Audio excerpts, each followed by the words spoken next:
Na-start doon retard sa nadalan. Okay, rub it against your hair. Kalimutin ko na tingnan eh. Okay, 4. And then you take it away from your hair. Then drag it away from your hair and observe what happens. What happens when you rub it against your hair and then you place it away. Okay, so observe what happens because I will ask questions afterwards. Oh, if you can blow the balloon, then just observe with your classmate. Okay? 2 and 1. Okay, I hope you observed clear enough. Now, I will ask questions. Okay, my question is, what did you observe after rubbing the balloon with your hair? What did you observe? Yes, Jem! Wow! Yes, Jem? I observed that after rubbing the balloon against Diana's hair, the balloon and the hair attracts with each other. Wow! Just like you and your crush, no? Get attracted with each other. Very amazing. Let's give Jem an exacto yan. 1, 2, 3, go! Exacto! Combate! Exacto! Combate! Now don't throw away your balloons because we will have a continuation of our activity. Okay, everybody, please read instruction number 4. 1, 2, 3, go! Rub your balloons against your hair. Okay, number 5, just this row. 1, 2, 3, go! Together with your seatmate, place the balloons near each other. Okay, let's execute now. Did you understand what you read? Yes, sir. Any questions? Okay, you have 1 minute to execute the instructions. And your 1 minute starts now. Okay, rub it against your hair. Just share lang, just share. Just share. You rub it a long time. Around 30 seconds or 40 seconds.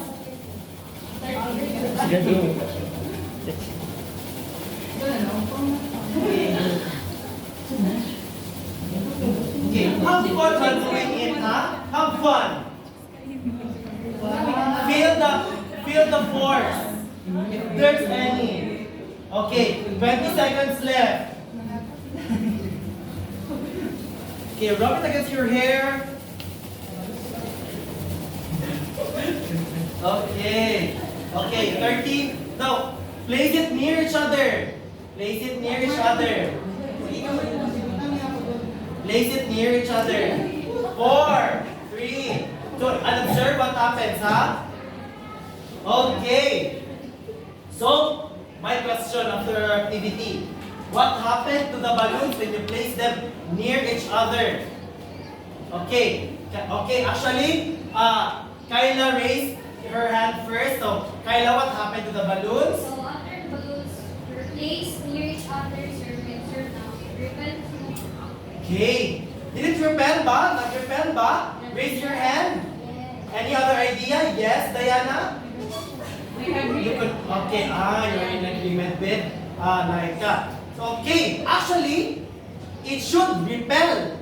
So let's give Erica, Diana, Kyla rather, and Diana an exacto yan. 1, 2, 3, go! Exacto! Combate! Exacto! Combate! Now, based on the activity that we've had, can someone tell me any guess what will our topic for this afternoon will be?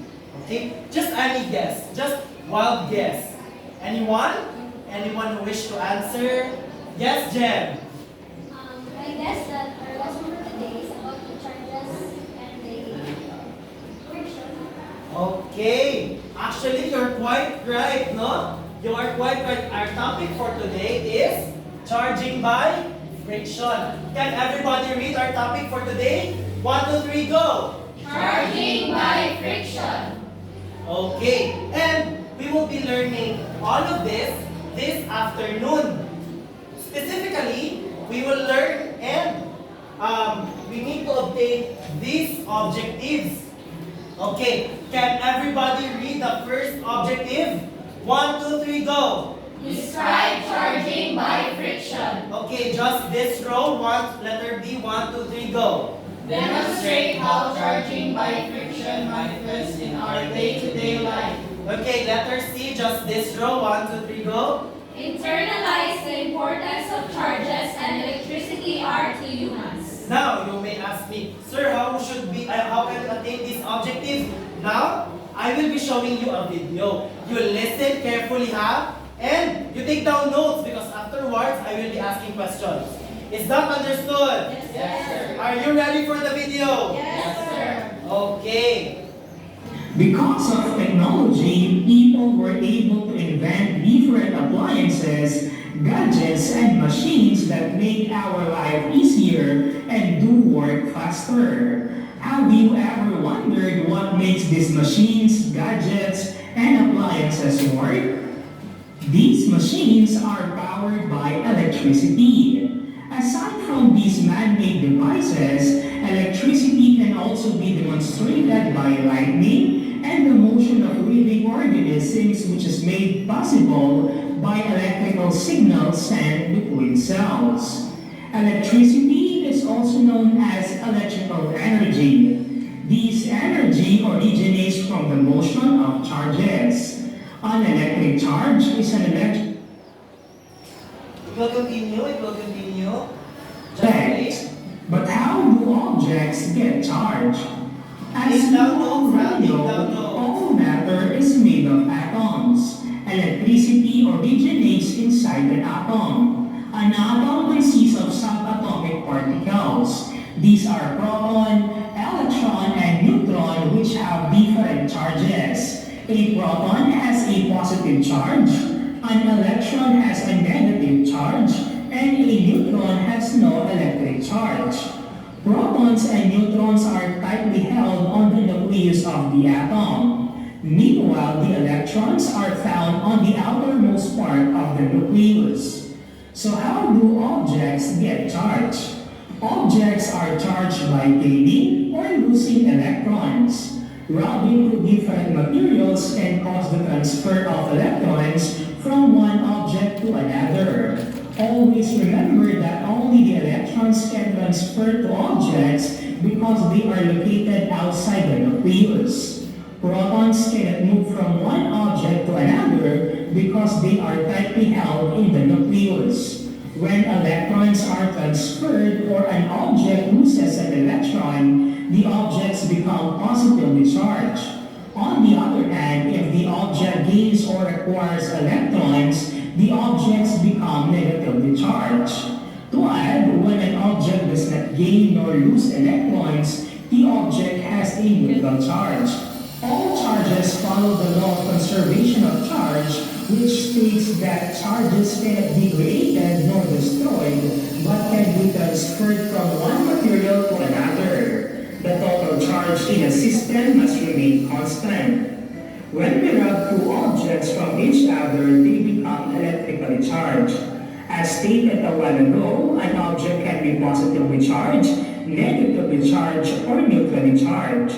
When charged particles come near each other, there exists a force between them. This force can be a force of attraction or force of repulsion. Force of attraction is a force that pulls objects together. This happens between two unlike charges, so a negatively charged object is attracted to a positively charged object. Meanwhile, a force of repulsion is a force that pushes objects apart from each other. This happens between two objects that have like or the same charge. A positively charged object repels another positively charged object, and a negatively charged object repels another negatively charged object. In short, electrically charged objects or particles obey this rule.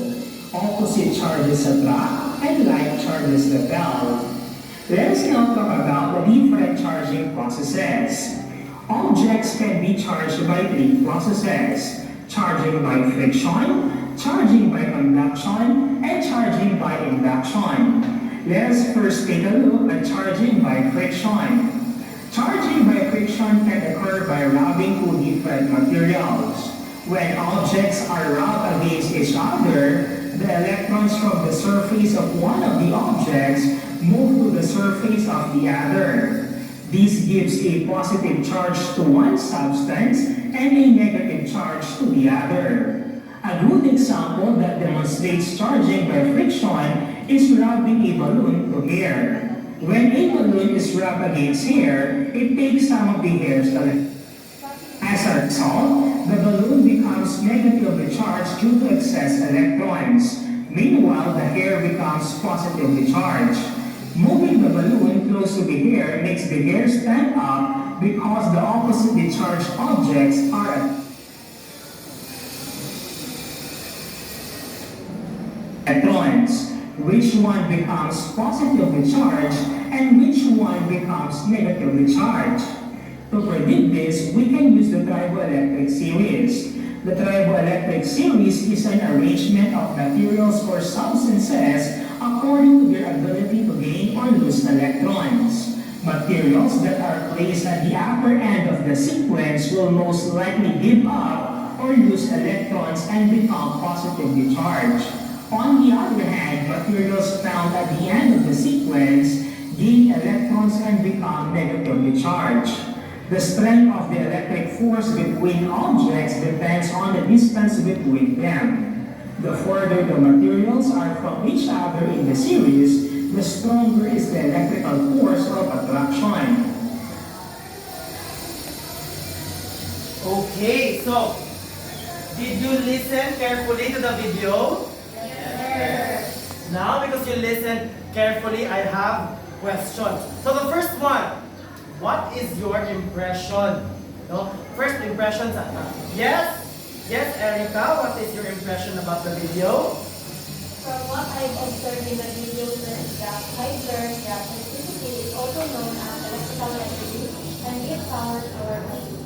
Wow, very well said. Let's give Erica an exacto yan. 1, 2, 3, go! Exacto, combate, exacto, combate. Now that we learned based on the video, how do you charge an object? How do you charge an object? How do you charge an object? Raise your hand if you want to answer. Yes, Eric? Based on our activity, the later one, we charge an object by rubbing against it. By rubbing? Is it by rubbing ba? By rubbing? Okay. For a while, ha? For a while. Okay.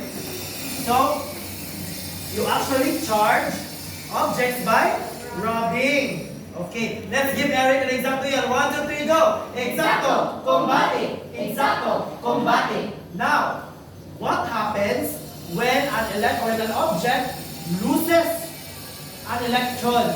It's stated in the video very explicitly, ha? What happens when an object loses an electron? Raise your hand if you want to answer. Yes, Christian? So when an object loses an electron, then object will become a negative charge.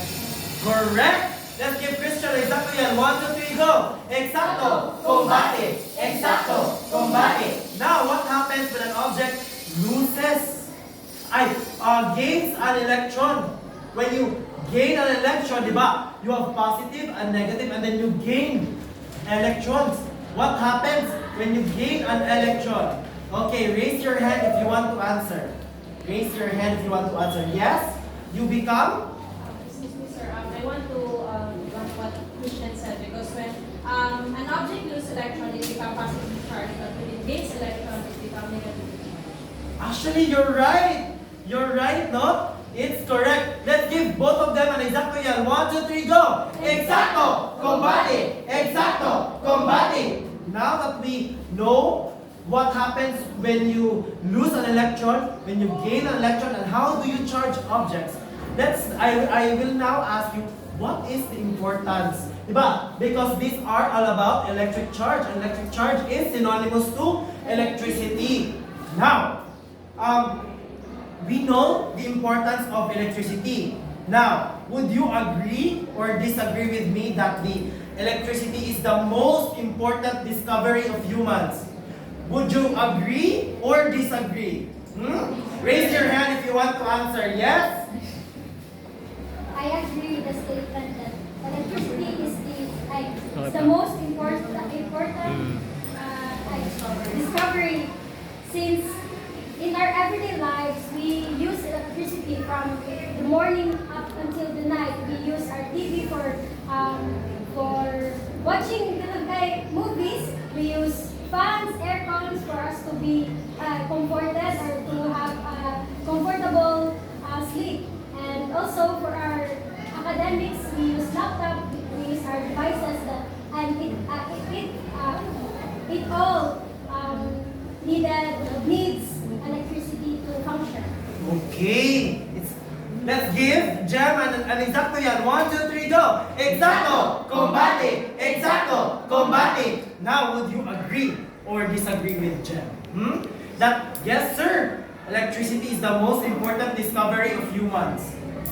Okay. So, would you agree or disagree? Anyone who wants to disagree maybe? Huh?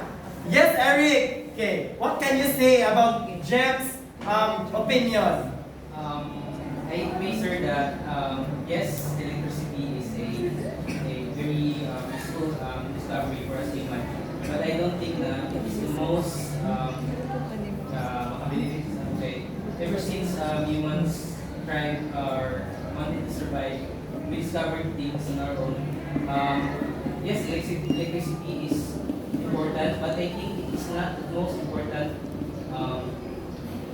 feature that as human discovered. I think is agriculture, because since sa times mga elders na to kay nakasurvive sila on their own, nakathrive sila just by planting and growing trees. Okay. Very well said, Eric. Let's give Eric an exacto yan. 1, 2, 3, go! Exacto! Combate! Exacto! Combate! Now, actually, Jem and Eric are both correct.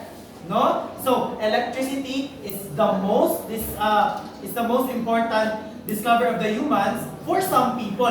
Especially if you talk to engineers, yes, electricity powers our machines. They would answer that. But if you go to agriculturalists, those people, no, they would disagree. It's not the most, no, it's important. It's not the most important. You are both correct. No, from different perspectives. To settle your points, no, you are both correct, but from different perspectives. Now, going back to our lesson, okay, so who can still remember this one? No, this is shown on the video. It's called triboelectric series.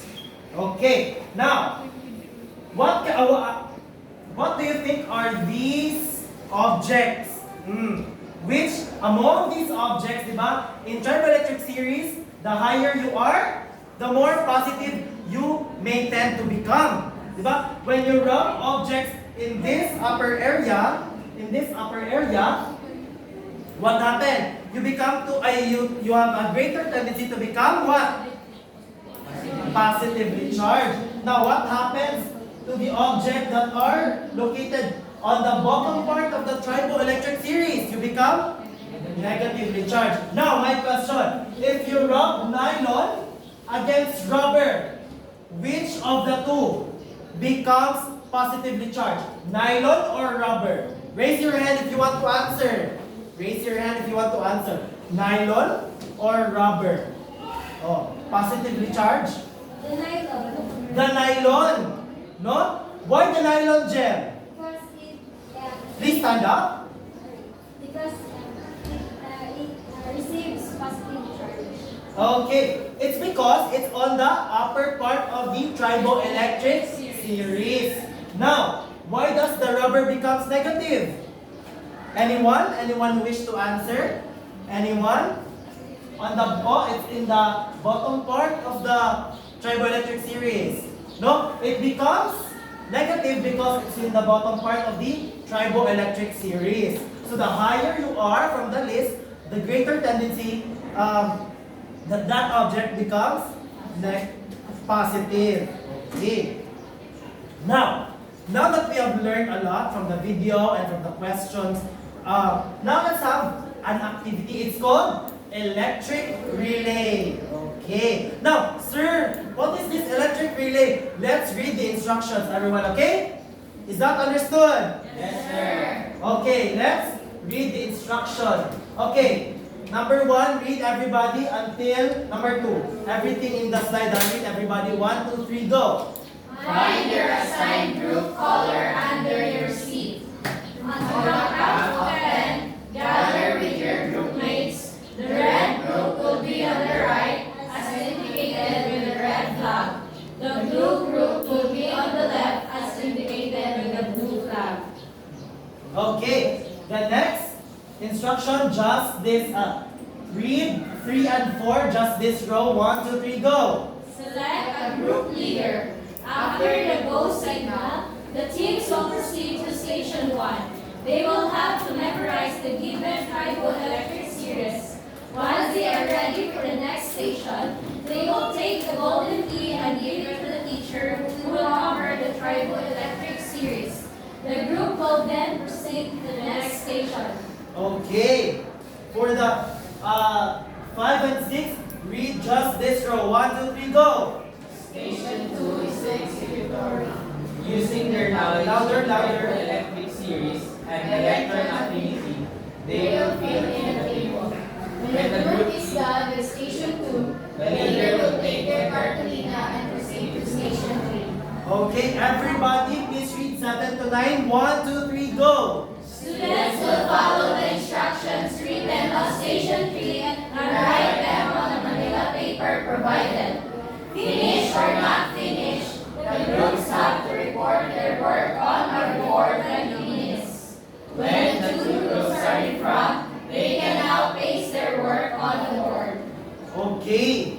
Actually, I made some adjustments with this particular instruction because I noticed, wow, my students are very smart. So instead of making it 20 minutes, I made it 10 minutes. No? Because you are very attentive with the video and all the learnings that you've had based on the questions I've asked. No? So you've manifested and really showed that you had learned a lot. So, this is how you will be graded. Don't worry, you don't need to read this because it's written on the stations. Okay? But just note that you are graded accordingly. Okay? Now, let's do the let's execute.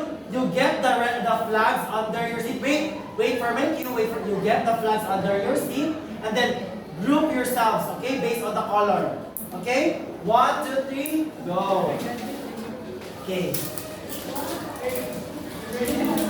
Okay, the red group, the red team, please gather here.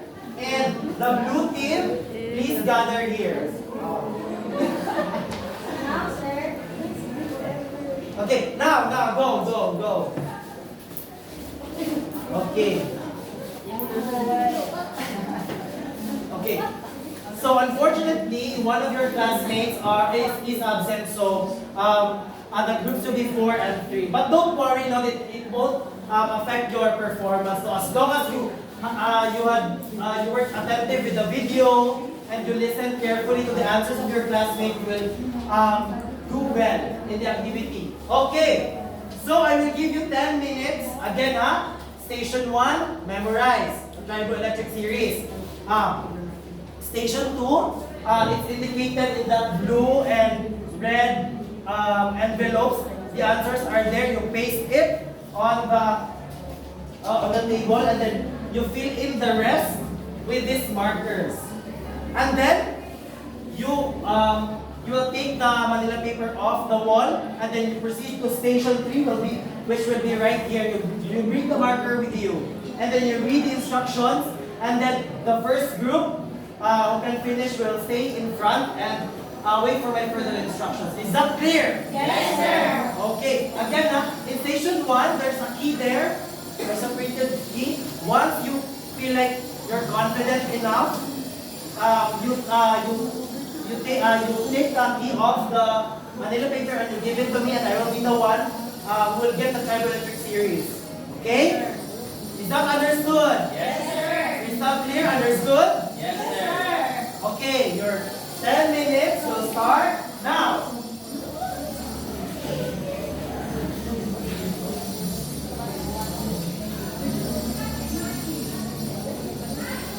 Okay, Okay, it will be your strategy lang. Okay, it will be your strategy kung when will you give me the golden key. Okay, it will be just your strategy. But keep in mind the time.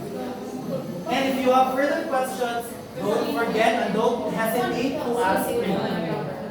Okay, I'm just right here, waiting for your answers. Okay, you can ask me.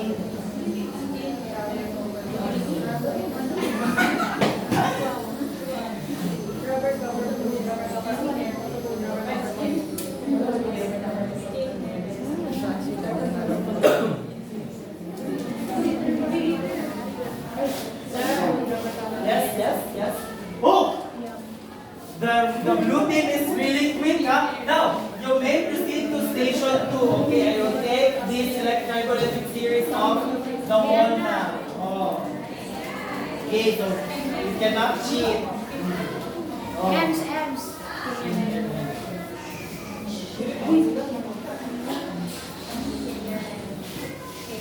You have 8 minutes left. Okay, wow, the red team is catching up. Okay, you may now proceed to station 2. I will take your triboelectric series now.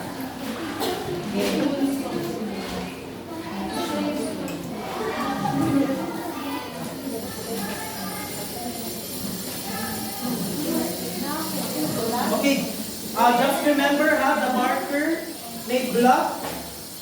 So, press it against something.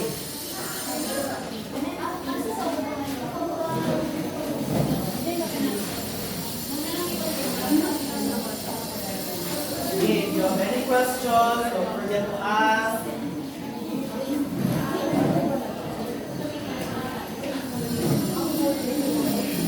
No, Iha. You have the, there.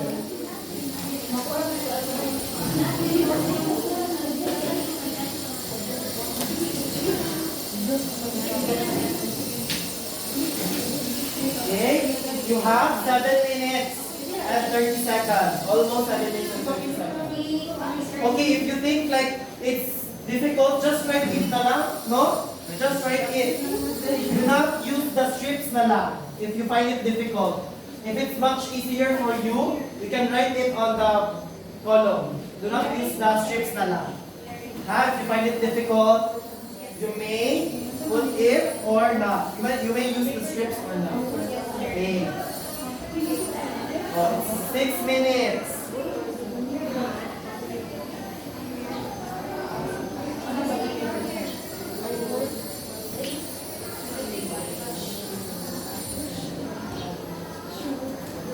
Okay.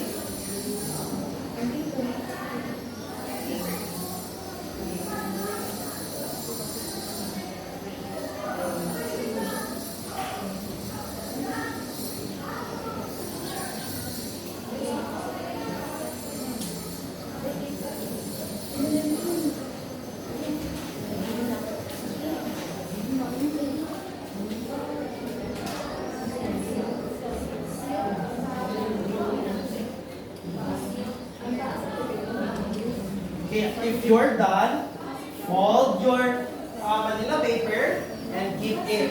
Okay, because later on you will present it to the rest of the class. And then you can proceed to the third station. Okay, you have 5 minutes left.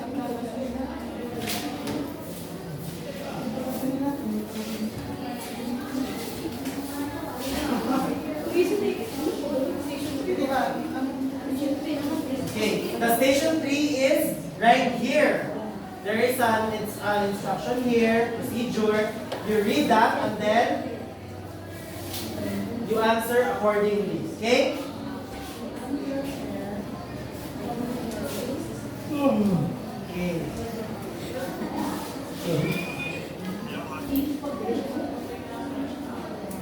Okay, 5 minutes left. 5 minutes left.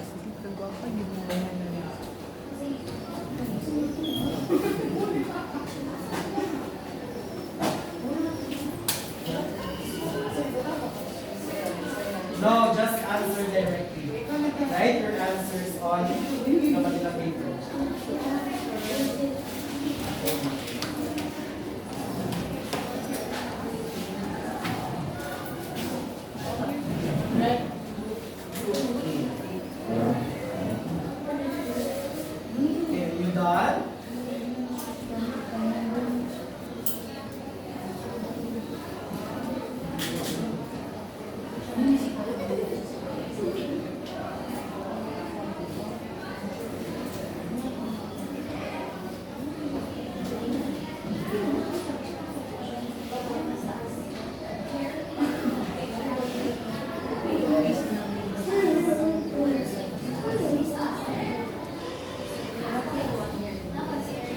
Again, even in station 3, you need to refer to triboelectric series still. You still need to refer to the triboelectric series. No?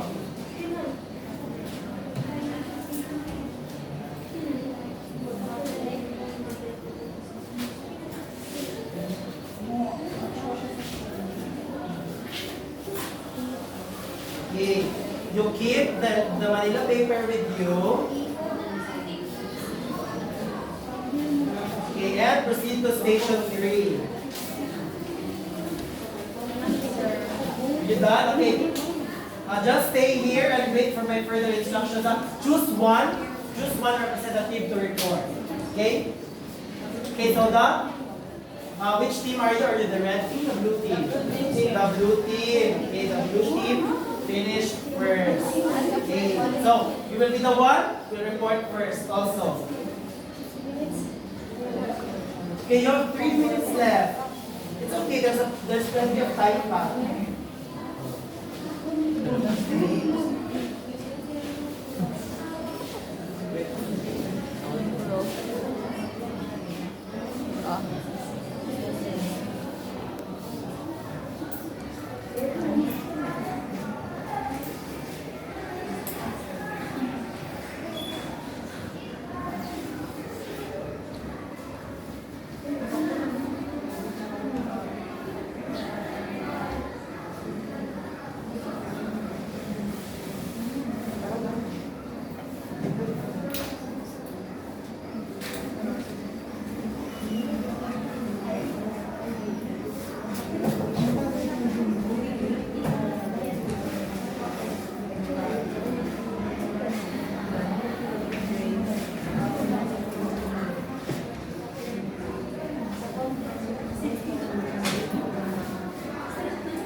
So if you're not the presenter of the group, you may settle on your seats. Okay? You may settle. You may sit down now. And arrange your chairs. Pick up pieces of trash.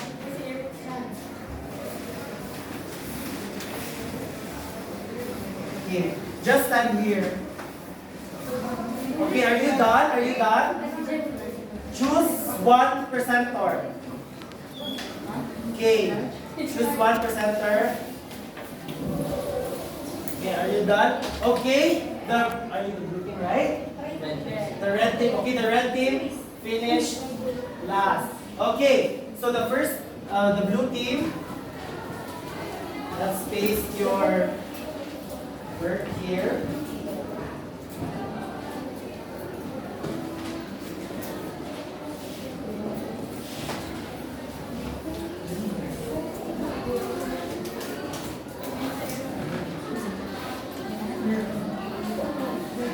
The rest of the team, please help. And paste it.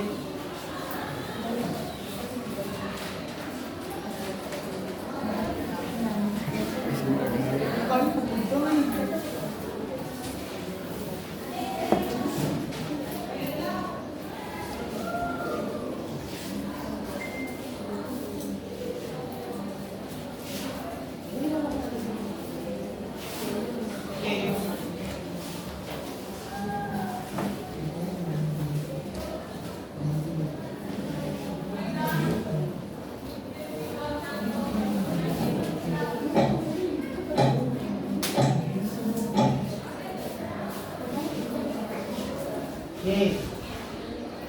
Okay, group 2, paste your work later. Okay? Sit first. Okay. Red team. Okay, who is the reporter? Is it you, Christian? Okay, let's give Christian a clap. Okay, go, Christian. Okay, you may now start. Okay, so good day everyone. So this is our group. So first is hair and paper. So materials which will lose electrons will be the hair. Is it because hair man good siya ang nasa kinatasan sa triboelectric series which have a positive charge. And the materials which gain electrons is the paper kasi siya nasa kinaubsan sa triboelectric series that has negatively charged. And between the wool and the cell, the wool will lose an electron since it is positively charged ug siya ang nasa taas sa triboelectric series kaysa sa self. So self will gain electrons, so negatively charged siya. Next is vinyl and wool. The wool will lose electrons because it has a positively charge, and the vinyl will gain electrons because it has a negatively charge.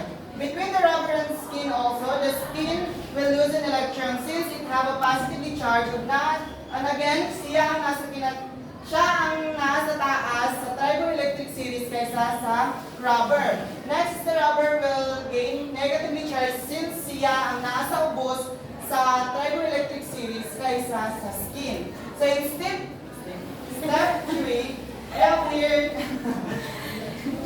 Okay, continue second question. question.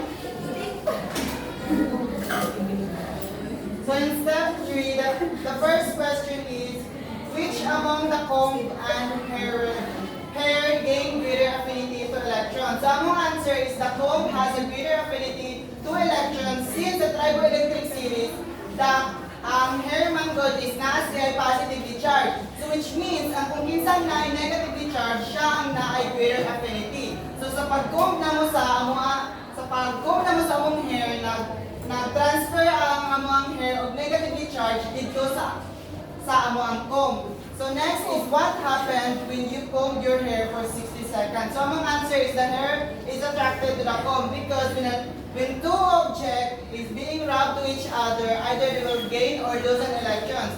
Since ang comb man ug ang hair is not like different charges, that's why they will attract. Okay, let's give the blue team an exacto yan. 1, 2, 3, go! Exacto! Combate! Exacto! Combate! Alright, now let's check. The red team, please hand me your Manila papers. Okay. No, so you can't change your answers na, but so let's visit here. Okay, so the glass and the copper, this is check, check, check, check, check, check, check, check, check, check.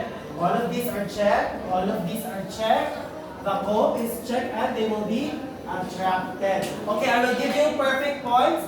Blue team, let's give them an exacto yan. 1, 2, 3, go! Exacto! Combate! Exacto! Combate! Now let's move on to the red team. Please help me.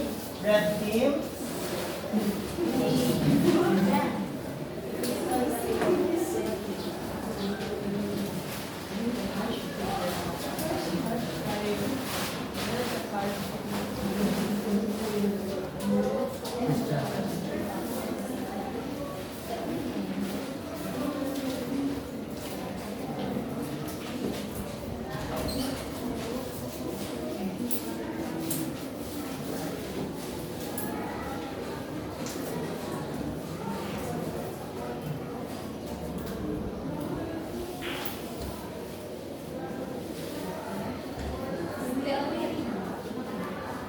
Okay.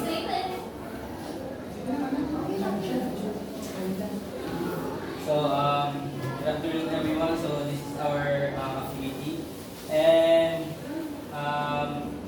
for this part, which material would lose electrons? So, based on the triboelectric series, the materials that would lose electrons is the glass, and the material which would gain electrons is copper. And so, and this number 2 is ang hair, number 3 is ang wool. Number 4 is wool, and number 5 is ang skins. And the materials that would gain electrons, which is katong nasa lower part sa triboelectric series, is ang copper, ang paper, ang silk, ang vinyl. And all these materials na USB has a negative charge, and all the materials na mumutang has the positive charge. And so sa question, the question number 1 would which among the comb in your hair has greater affinity to electrons? So hair has lesser affinity compared to comb. So ang part is na debate ng gani din, and we decided na lesser din ang hair kay among i-base sa triboelectric series. And the comb, and what would happen when you comb your hair for 60 seconds? So the comb and the hair attracts with each other. Okay, let's give the red team an exacto yan. 1, 2, 3, go! Exacto. Combate. Exacto. Combate. Now, let's check their Manila paper. These are all correct. Correct, correct. All of these are correct. All of these are correct.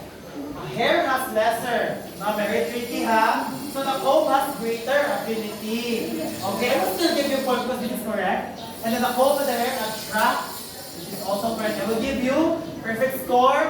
Red team, 1, 2, 3. Exacto yan. 1, 2, 3, go! Exacto. Combate. Exacto. Combate.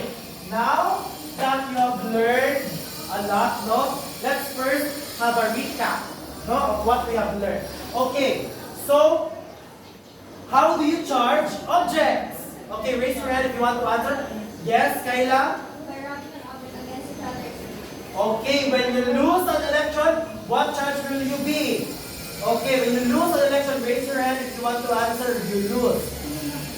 Yes, Christian? Okay, so when an object loses an electron, it will gain a positive charge. Okay, it will become positively charged. When you gain an electron, raise your hand if you want to answer. What will you become? Yes, Diana. When an object gains electrons, it becomes negatively charged. Okay, very correct. Let's give all of them an exacto yan. 1, 2, 3, go! Exacto. Combate. Exacto. Combate. Now, let's revisit our objectives for this afternoon. Were we able to describe charging by friction? Yes or yes? Yes. Okay. Were we able to demonstrate how charging by friction manifests in our day-to-day life? Just like the comb, the balloons. Okay. Were we able to do that? Yes or yes? Yes. Okay. Were we able to internalize the importance of electricity? No, to us humans. Is it a yes or a yes? Yes. Okay. Because of that, we will have an evaluation, very quick evaluation. Please get 1/4 sheet of paper. Okay. Now I will read the questions and the choices. Once I'm done with that, you need to be able to answer already. I immediately dial, okay? Yes, Is that sir. understood? Yes. Okay. Okay, for the question number 1, what is electron affinity? Letter A, the attraction of an atom for an additional electron. Letter B, the repulsion of an atom towards an additional electron. Letter C, the tendency of an atom to lose electrons. Or letter D, the ability of an atom to conduct electricity. Okay, I'll give you 5 seconds to choose. Okay, 1, 2, 3, 4, 5. Okay, next question. Okay, which of the following pairs of charges attract each other? A, positive, positive. B, negative, negative. C, positive, negative. Or D, none of the above. Very clear lang mga questions. It's already stated in the video. Okay? Okay, 1, 2, 3, 4, 5. Okay, let's proceed to the next number. Next number na ba? Yes, sir. Okay. Number 3, what happens when two objects are charged with friction? A, electrons are transferred from one object to another. Letter B, protons are transferred from one object to another. Letter C, neutrons are transferred from one object to another. Or D, both objects lose their charge. Okay, you have 5 seconds to answer. 1, 2, 3, 4, 5. Okay, done? Yes, sir. Okay, let's proceed to the next question. When two objects of the following materials is most, which of the following objects, materials is most likely to gain electrons? What charge does it acquire? A, positively charged, positive charge. B, negative charge. C, no charge. Or D, it depends on the material of the object. Okay, choose your answer wisely, ha? You have 5 seconds. 1, 2, 3, 4, 5. Okay, for the last question, which of the following materials is most likely to gain electrons when rubbed with another material? A, glass. B, rubber. C, plastic. Or D, wood. Okay, you have 5 seconds to answer. 1, 2, 3, 4, 5. Okay. Are you done? Okay, pass your papers to the person in front of you. Pass your papers. Finish or not finish, pass your papers. Okay, pass your papers. Okay.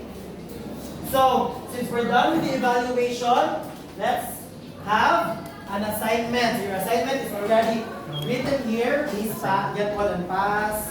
Get one and pass. Get one and pass. Okay. Now, submit that assignment next meeting. Okay? Follow the instructions. If you have questions, you can message me through Facebook or you can directly approach me. Okay? After class.